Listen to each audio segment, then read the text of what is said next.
Apakah jin bisa dilihat? Bisa.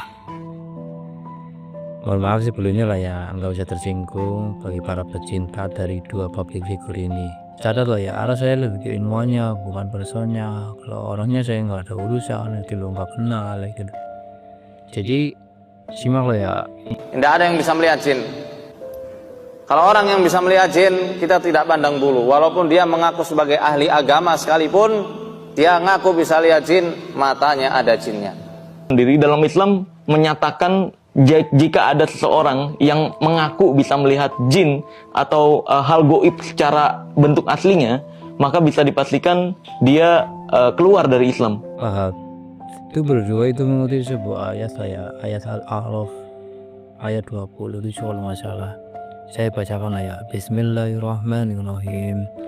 Ya bani Adam la tabtinakum syaitanu kama akhraja abawaykum minal jannati yanzi'u anhum libasahum liyurihum ma sawatihim innahu yarakum huwa wa qabiluhu min haitsu la tarawnahum inna ja'alna syayatina awliya'a lilladzina la yu'minun.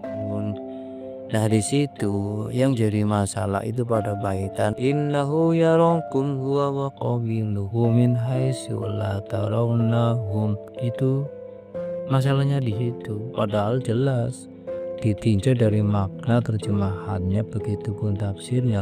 Di situ setan yang dibahas atau Allah lagi bahas setan, lah kok tiba-tiba jin?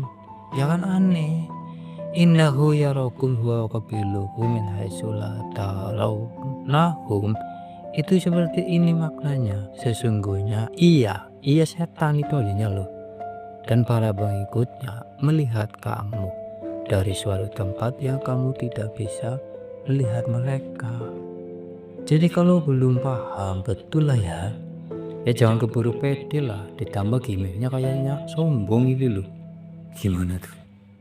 Jadi terlepas kamu percaya atau tidak bahwa ada orang bisa melihat jin, ya sudah kamu saja.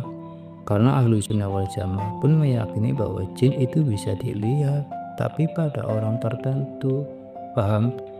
Ayat dan hadisnya banyak kok yang punya arah ke situ ya, bahwa jin itu bisa dilihat, tapi pada orang tertentu. Lah ya, kisah Nabi Sulaiman kan saat beristana di mana para jin pun disuruh ikut membantunya. Pun hadis Nabi lah ya, saat didatangi pasukan jin ya kan, hanya ingin mau belajar sama pimpinan Nabi. Dan para sahabat pun mengalami lah kejadian-kejadian di mana itu berinteraksi sama jin. Itu jadi sudahlah jangan bawa-bawa ayat di mana pahamnya belum jangkep. Utuh iblis setan mungkin tidak bisa dilihat ya karena berpedoman ayat tadi.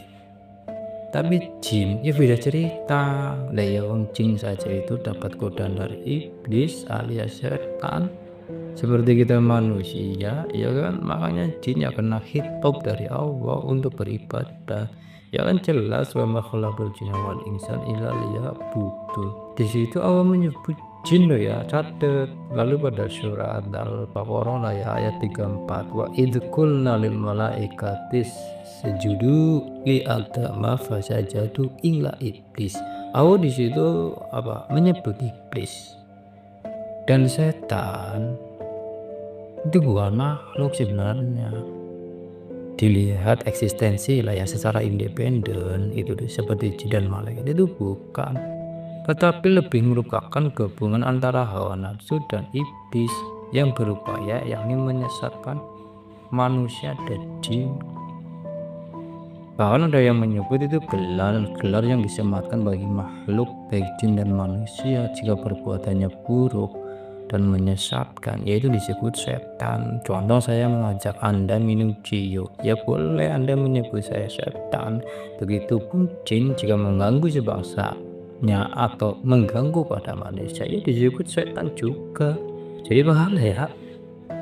Sip.